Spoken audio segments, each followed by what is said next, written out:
고품격 시사토크쇼 박근혜와 사람들. 열혈 여성입니다. 당내 경제통으로도 통하시는 박근혜 캠프의 공동선대위 부위원장을 또 활약하고 계십니다. 이혜훈 최고위원을 모시겠습니다.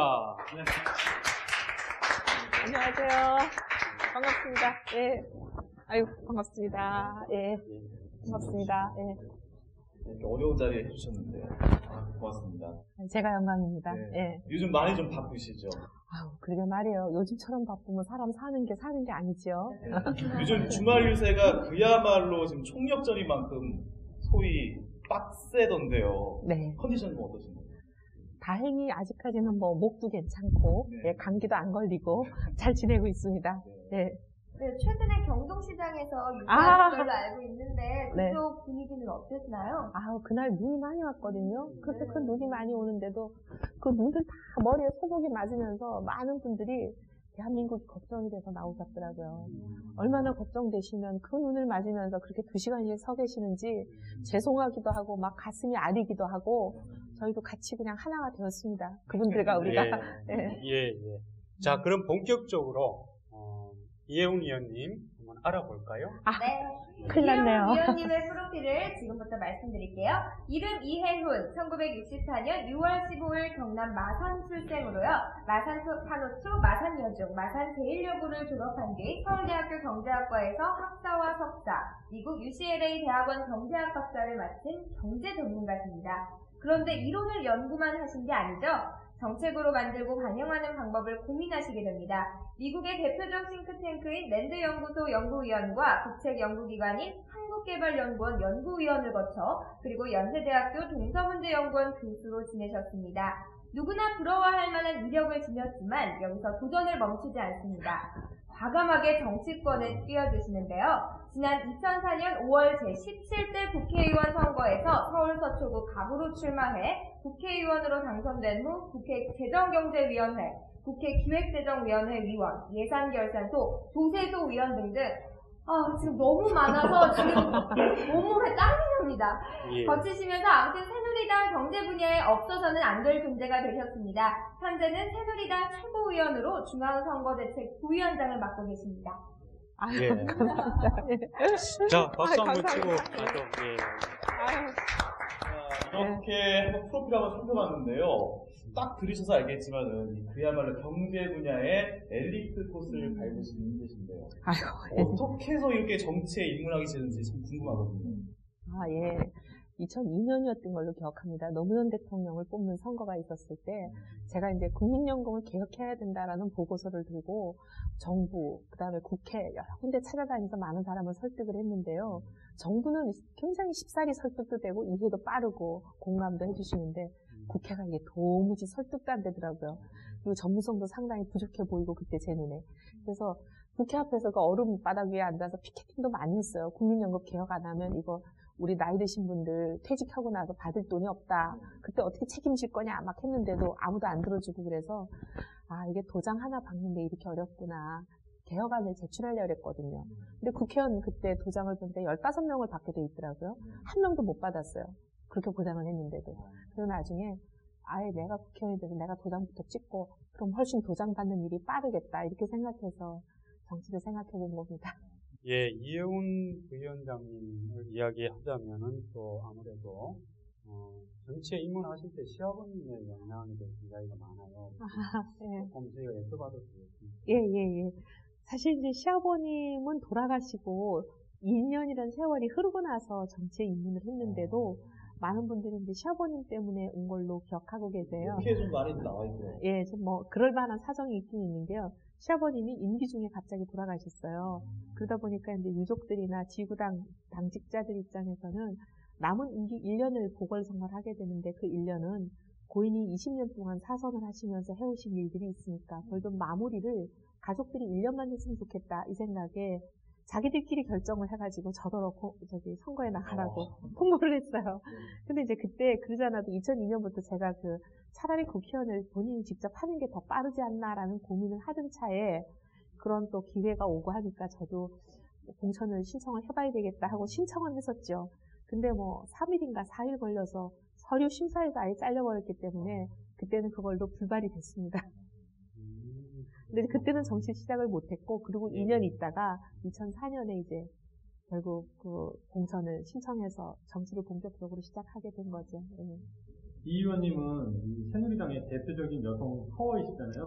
네, 제가 예. 완력은 좀 있습니다. 네, 이런 이 의원님이 그 박근혜 후보와 이제 첫 인연은 어떤 식으로 이렇게 접하게 되셨는지. 네, 저 보고 박근혜 후보를 그때는 알질 못했죠. 왜냐하면 이제 저는 2004년에 공천을 받을 때는 박근혜 후보가 당대표가 아니고 최병렬 대표가 모든 지역구 후보들을 공천을 다 끝낸 상태여서 저는 최병렬 후보로부터 공천을 받았고, 근데 이제 비례대표 후보를 선정하는 그 한 일주일 사이에 당에서 그때 이제 탄핵 때문에 이제 책임 소재가 불거져가지고 최병렬 대표가 물러가고 새로운 당대표로 박근혜 후보가 와서 이제 비례대표 후보를 선정을 하고 선거가 시작이 됐어요. 근데 저희는 지역구 후보로 이미 선출이 된 상태이기 때문에 비례대표는 신경을 못 쓰고 저희는 지역에서 열심히 선거운동하느라고 선거 끝나고 박근혜 후보를 처음 뵀죠. 그리고 이제 당선증 받으러 왔더니 당대표가 되어 계시더라고요. 그래서 그때 이제 처음 당선증 받으면서 인사하게 됐는데, 나중에 이제 그분이 저한테 정책조정위원장이라는 당직을 맡기셨어요.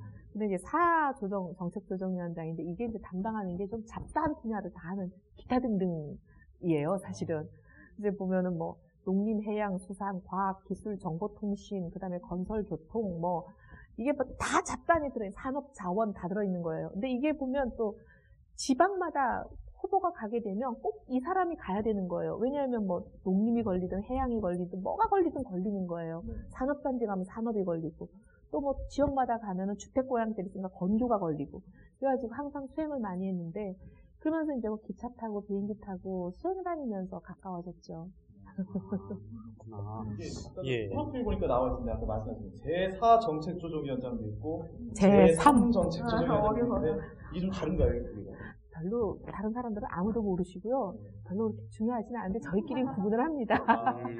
마치 번호를 플랫폼 넘버 1, 넘버 2 하듯이 이제 구분을 하는데 3은 경제예요. 경제 전반. 그래서 예산이나 금융 이런 게 다 들어있는 거고요. 조세, 예산, 금융. 어떻게 보면 정통 경제 분야가 3이고, 그 다음에 4는 경제 안에서도 아까 말씀드린 기타 등등들이에요. 2006년에 책을 하나 내셨는데. 백서. 그게 또 화제가 되고 있고, 그것을 또 총지휘하셨다고. 저희 그때 뭐 지휘라기보단 다 같이 만들었는데요. 고생은 많이 했죠. 날밤을 수도 없이 했습니다. 그게 뭐냐면, 이제 박 후보는 지방을 가실 때 꼭 가기 전에 물어보세요. 이 지역에 가면 이 사람들이 뭘 잘 관심 있어 하시는지. 그러면 이제 저희가 그 지역의 민원이든 관심사를 얘기를 하잖아요. 그럼 또 물어보시는 게, 한 서너 개 얘기한 것 중에서 뭐는 되고 뭐는 안 되는지 꼭 물어보세요. 그래서 최대한 노력하면 되는 거, 절대 안 되는 거. 그 다음에 뭐, 상당히 용이하게 되는 거, 이렇게 분류를 해드려야 돼요. 그러면 거기에 맞춰서 본인이 말씀을 하세요. 우리는 이거 죽을 힘을 다해서 이거는 반드시 만들어내겠다. 아니면 이거는 쉽게 되는 건 우리가 빨리 해드리겠습니다. 이렇게 얘기를 하고, 그 다음에 도저히 안 되는 거는 솔직하게 말씀을 하세요. 왜 안 되는지, 이거는 뭐가 문제가 있는지, 그리고 이게 하면은 여러분에게는 도움이 되지만 또 다른 어떤 부작용이 있는지를 다 설명을 해서 안 된다고 말씀을 하시는데, 문제는 앞에 된다고 말씀하셨던 거에 대해서는 항상 그 다음 주만 돼도 벌써 챙기세요. 어떻게 됐냐? 그래서 법은 제출을 했냐? 예산안은 제출을 했냐? 부처에는 어떻게 협의가 됐냐? 계속 챙기시거든요. 그거를 이제 본인이 당대표를 지내시고 나서 이제 당대표로 물러가실 때쯤 돼가지고 이거를 그동안 했던 거를 백서를 만들려고 그러신 거예요. 그게 뭐, 수백 가지가 넘더라고요. 제가 알기로는 이게 한 300페이지 정도. 엄청나요, 엄청나. 이게 제가 그때 한번 봤었는데, 이게 통과된 법이면은 그 법에 대한 또 사유를 적으시고, 네. 통과 안 된 거면 안 된. 또 왜 안 됐는지. 정말 힘들었을 것 같아요. 근데 이제 과제, 지역 민원이 하나가 있으면 그게 관련되는 부처가 한두 개가 아니에요. 어떤 거는 보면 이제 지자체도 관련이 되고 중앙정부도 관련이 되고, 중앙정부 안에서도 어떤 거는 건조와 가기정통과 산업이 같이 가야 되는 것도 있고, 막 이거 복잡한데 이 중에서 다 오케이 해서 다 해줘도 어느 한 군데가 노 하면 안 되는 거잖아요. 그럼 그것도 다 써야 돼요. 어디는 어떻게 해결이 됐는데 어디가 해결이 안 돼서 못했다. 그 다음에 뭐 예를 들면 예결위에도 우리는 이렇게 예산을 올렸는데 뭐 민주당의 누가 어떤 논리를 어떻게 반대해서 이게 몇 대 몇 프로 안 됐다. 이런 걸 다 저희가 이제 분류를 하고 분석을 해서 백서를 낸 거죠. 그러니까 이제 국민한테 약속드린 거에 대해서는 그 약속의 결과물을 국민께 보고 드린다. 이런 개념이죠. 그 책 제목이 정확하게 백서요. 그리고 앞에 2006년 대국민 맞아요. 약속 실천 백서. 예, 그런 맞습니다. 거예요. 그런데 항상 약속에 대한 거를 거의 생명처럼 여기세요. 그러니까 한나라당이 2004년에 총선을 거치고 나서 국민들한테 공약했던 것, 그것에 대해서 이제 2년입니까? 2년 정도 만에 본인의 대표 임기를 끝내면서 낸 거예요. 아, 대표 임기를 마치시면서. 그때 이제 원래 당 대표 아직 임기가 어느 정도 남아 있었는데 그때 이제 박근혜 후보를 흔들려는 이제 소위 말한 그때 당시 친위 세력이 있었잖아요. 지금은 친위 친박이 없지만 그때는 있었죠. 근데 그분들은 당 대표 자리에 있으면 아무래도 당내 경선에 유리한 지위를 점할 거 아니냐. 그러니까 공정하게 당내 경선을 하려면 대표를 임기 끝내기 전에 내려와라. 이게 그때 소위 말하는 당의 혁신안이었거든요. 그 혁신안 때문에 본인이 임기 전에 내려오셨어요. 내려오시면 대선을 앞두고. 그러면서 이제 그때 이제 이 백서를 어떻게 보면 퇴임에 맞춰서 만들기 위해서 저희들이 만들었었죠. 이 박 후보께서 이거 만들어라 이렇게 얘기하셨을 때 일단 머리가 지끈지끈하셨겠습니다. 아니요. 처음에는 저희가 뭘 몰라가지고 그렇게 많이 지끈거리지 않았어요. 처음에는 그냥 고생 좀 하겠구나 생각했는데 이걸 막상 일을 하면서 보니까 이게 뭐 장난이 아니에요. 이 박 후보님께서 이걸 만들어라 지시하신 것에 대해서 어땠습니까? 아니 그때는 감동했죠. 야 이거 맞아. 약속을 했으니까 그 약속을 어떻게 했는지 보고를 튀어야지. 이게 정말 새정치야. 요새 말로 하면 새정치인 거잖아요. 안철수가 얘기하는 새정치가 사실 이런 거라야 되는 거 아니에요? 근데 이제 정말 이런 정치를 해야지. 많은 그 국회의원들이 공약할 때는 지킬 생각도 없으면서 마구 남발하고 되고 나면 신경도 안 쓰고 심지어 옛날에 우리 모 대통령 전직 대통령 중에 한 분은 뭐라 그랬냐면 공약은 뗏목과 같은 거다. 뗏목이라는 게 강을 건널 때는 필요하지만 강 건너고 나면 버리는 거잖아요. 그러니까 그런 말씀을 공공연하게 하시는데 우리 국민들이 아무도 불만 제기를 안 하시더라고요.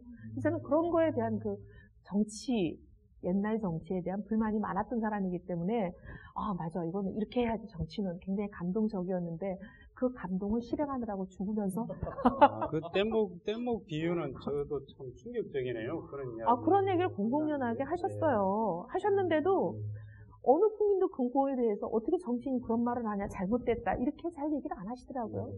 이렇게 이야기해도 될까요? 이 뗏목 정치를 백서 정치로 바꿨다. 그 순간에. 아니, 이렇게 야말을 잘 잡으세요. 대국민 약속 백서 정치로 바꾼. 획기적인 직업을 기획이었다. 바꾸셔야 되겠는데. 바꾸셔야 될 것 같아요. 그렇게 생각이 스카우트 제의가 곧 들어오겠습니다. 방송이 나가자마자. 맞습니다. 근데 사실 그게 궁금해요. 이 2년 정도 되시긴 했지만 실제 얼마나 지켜지셨던지. 그때 거의 절반 가까이 지켰던 걸로 기억하는. 근데 저희가 야당일 때와 여당일 때는 또 다릅니다.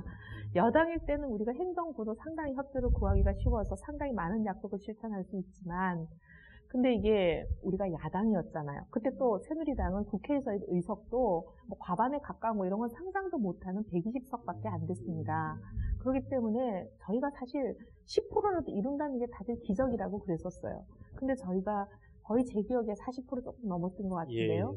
실제로 그 언론에 보니까 그렇게 이제 나오더라고요. 그러니까 총선을 치르고 국민들한테 공약을 발표한 지 이제 2년 정도 됐고 또 야당이었고 120석 정도밖에 안 됐고 그런 상태에서 40% 지켰다. 이건 상당히 놀라운 것 같은데요. 그리고 총선에서 공약을 할 때는 원래 이제 4년 단위로 보고 약속을 하는 거기 때문에 절반인 2년에 절반 정도 지키면 그거는 여당으로서도 엄청난 거거든요. 역대 그런 정권이 없었을 거예요. 그런데 그렇게 열심히 일하셨잖아요. 그런데 19대 총선에서 공천 과정에 탈락을 하셨어요. 아픈 것을 찌르는 게 아니라. 오늘 악역을 담당하셨군요.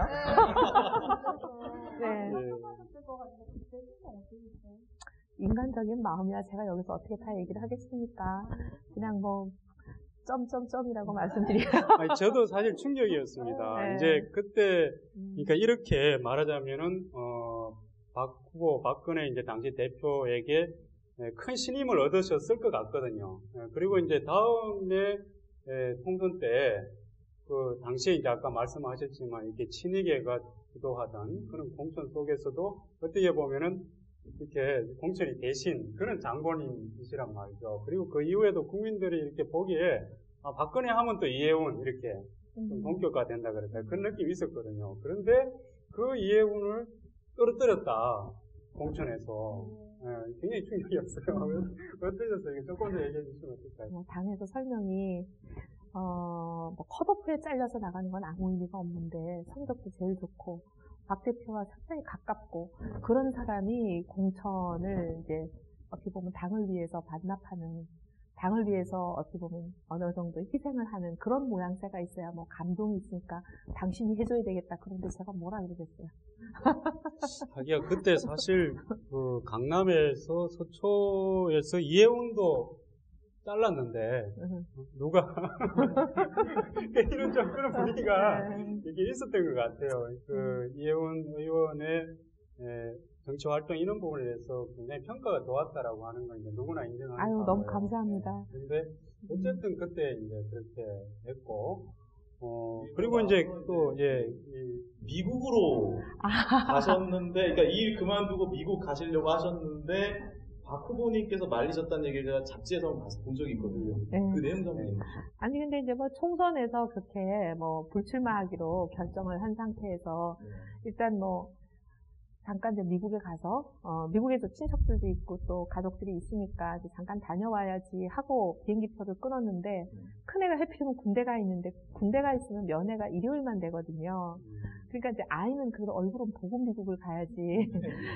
아이도 보지도 않고 혼자 가버릴 수는 없어서 그래서 일요일날 아이 면회를 하고 월요일날 가려고 월요일표를 끊었죠. 근데 이제 그 사이에 그 다음날 공천이 이제 발표가 된 게 월요일인가 그랬거든요.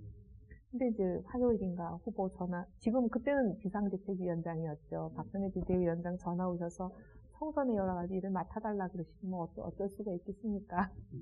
그게 딱 가려고 하는 걸 바로 그냥 딱, 그걸 이제 이렇게 알고, 바로 이제 그렇게 또 그런 과정이었네요. 일종의 밀당 아니에요?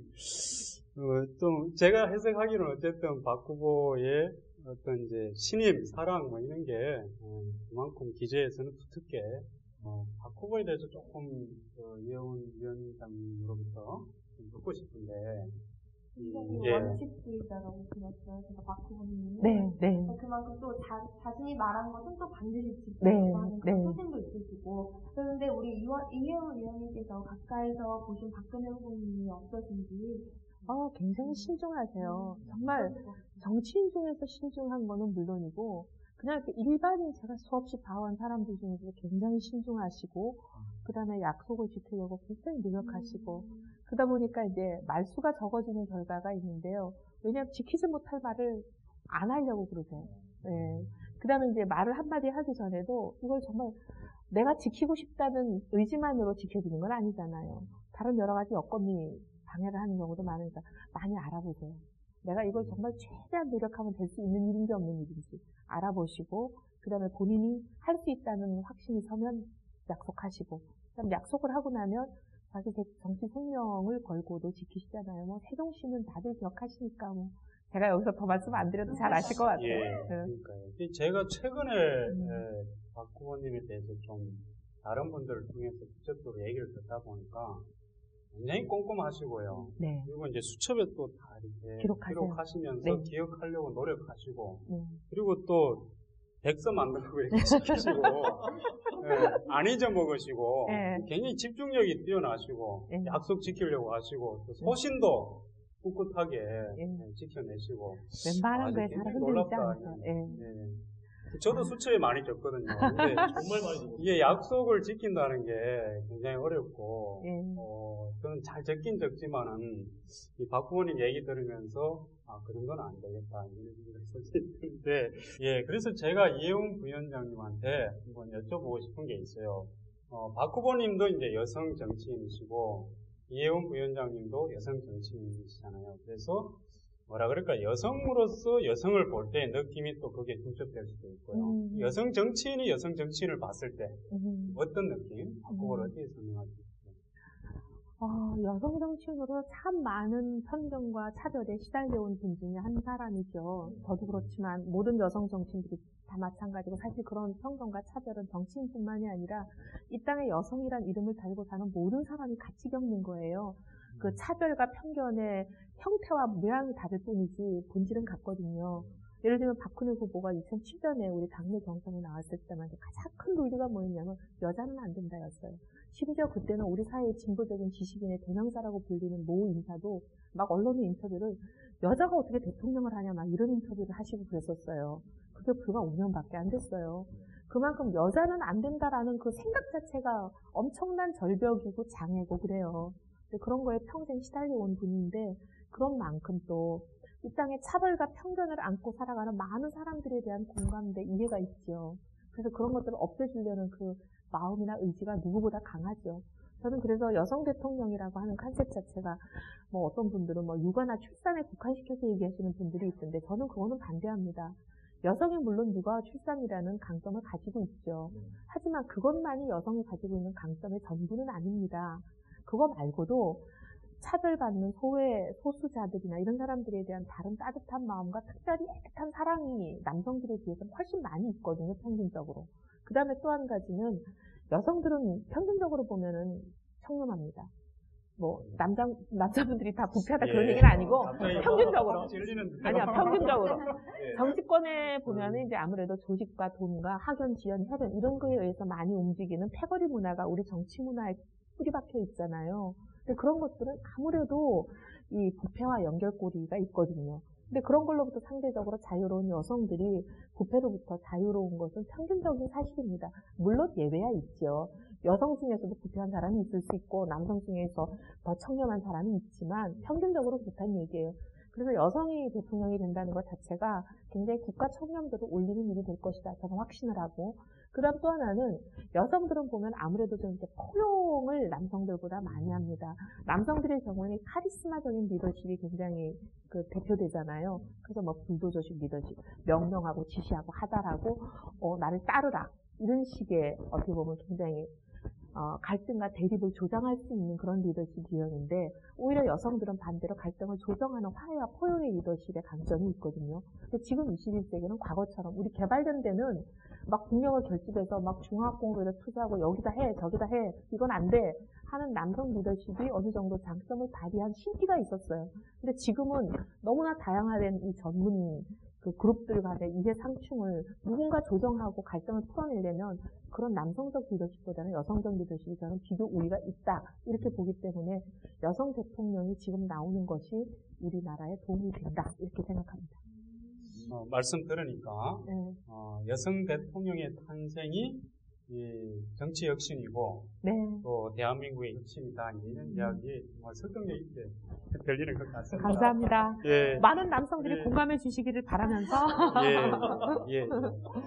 허심탄회 인터뷰 한번 가볼까요? 네, 그럴까요? 자, 1분 안에 OX로 이혜훈 위원님의 생각을 알아보는 시간을 가져보도록 할게요. 이름하여 당신이 궁금해. 네, 의원님께서는 1분 동안 저희가 드리는 질문에 O 아니면 X로만 답을 하시면 됩니다. 자, 그럼 시작할게요. 1번. 나는 정치보다는 경제 연구가가 더 즐겁다. 정치를 한 것에 대해 후회한 적이 있다. 박근혜 후보는 드라마틱한 배우가 아니라 묵묵한 마라토너다. 남편보다는 애들이 좋다. 네. 이거 잘 고르셔요. 즐겨보는 드라마가 있다. 지금 답해야 되는 거죠? 옛날에 있었던 건 안 되죠? 상관없어요. 네. 예. 요즘 4시간 이상을 잔다. 죄송해요. 유일하십니다. 좋아하는 아이돌 그룹이 있다. 아이돌 그룹. 아이돌인지는 모르겠지만, 예. 네. 나는 술자리가 좋다. 이거 이렇게 하면 안 될까요? 예. 집에서는 나도 잔소리쟁이 엄마, 말 많은 아내가 된다. 이거 동그라미 2개 없어요? 강조. 네. 노란색보다 빨간색이 더 좋다. 5년 전보다 지금이 더 떨린다. 아이고. 네.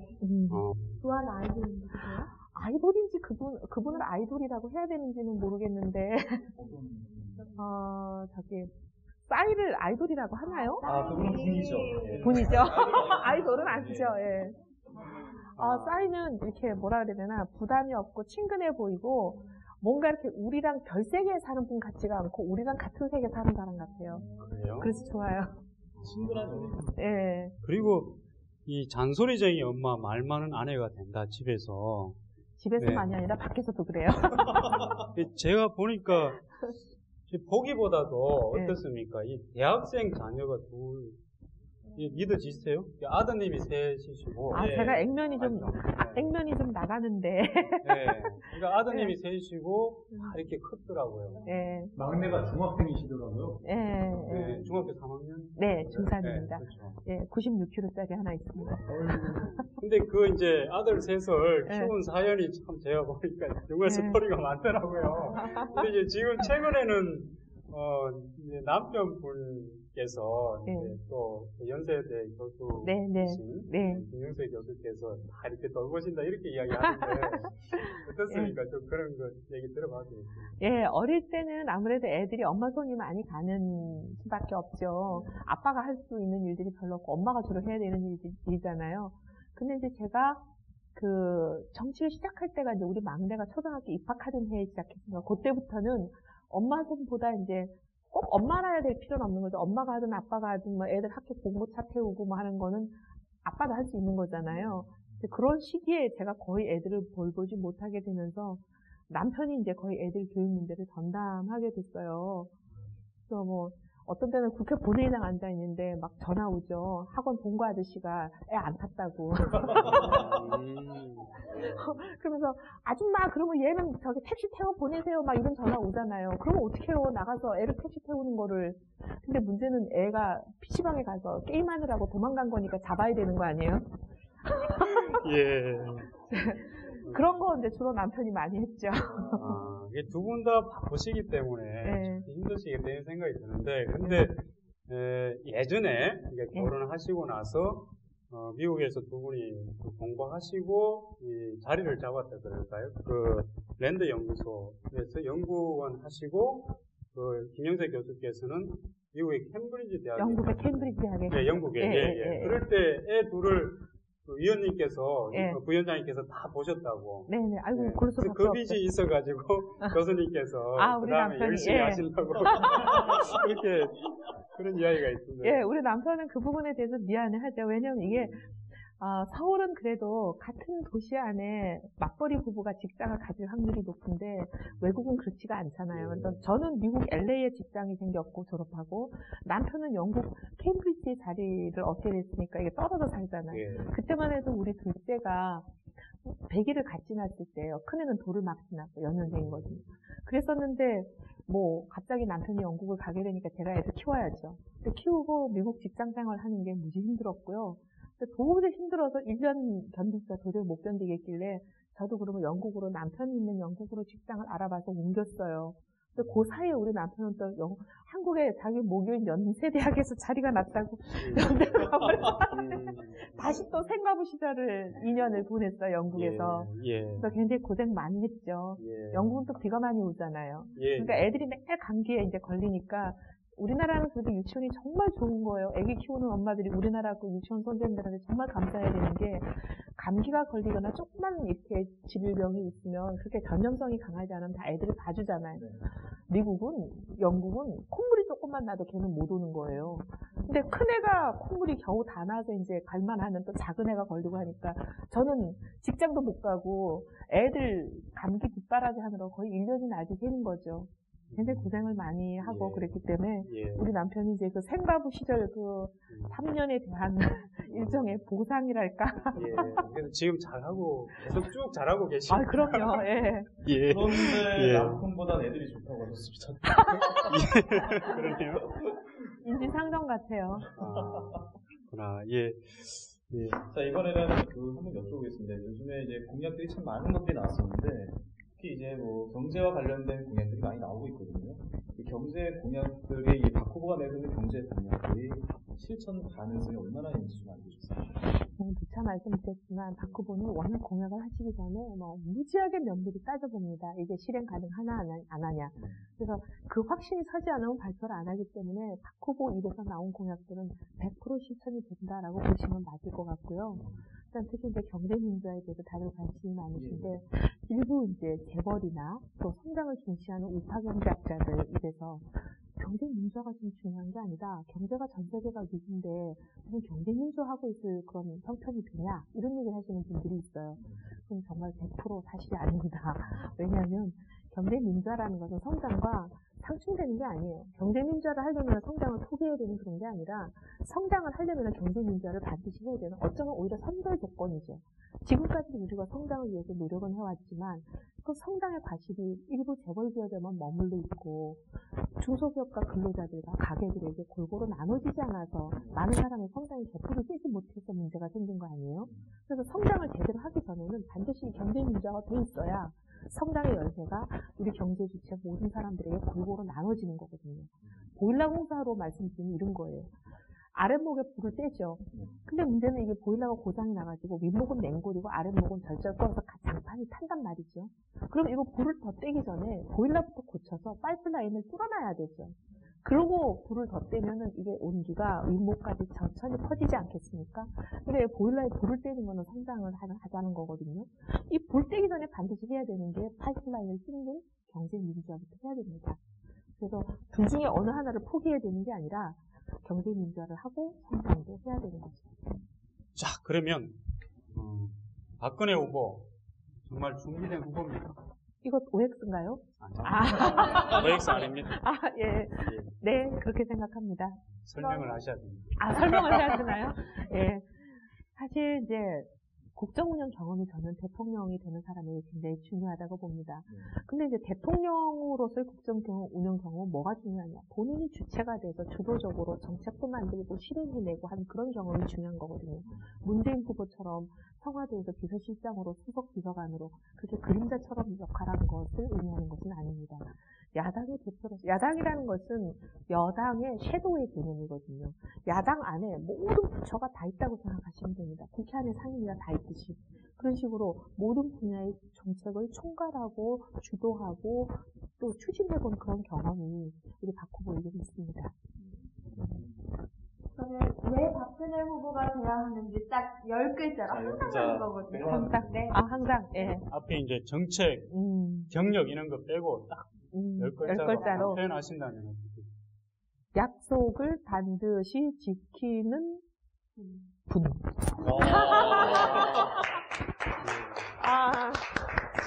우리 20대 촉망받는 청년. 이렇게 똘똘한 인재를. 구 위원장님 마지막으로 여쭤볼게요. 5년 후에 네. 이해훈은 뭐 하고 있겠냐? 예. 전 아마 그때도 보수 정권의 재창출을 위해서 논두렁 밭두렁을 헤매며 그 눈비를 맞으면서 유세를 하고 있을 것 같습니다. 제가 한번 맞춰볼까요? 네. 백성 만들고 계실 것 같아요. 박근혜 정권의 마지막 대국민 실천 약속 백성을 만들고 계시지 알겠습니다. 않을까 네. 생각을 열심히 만들겠습니다. 예, 오늘 저희 좀 짓궂은 질문도 있고 했습니다만은 정말 유쾌하게 정말 잘 대답해 주시고요. 함께 해주신 새누리당 중앙선거대책위원회 부위원장이신 이해훈 최고위원님 너무나 감사드립니다. 지금까지 이해훈 최고위원님이었습니다. 감사합니다. 고맙습니다. 감사합니다. 자, 고품격 시작 토크쇼 박근혜와 사람들!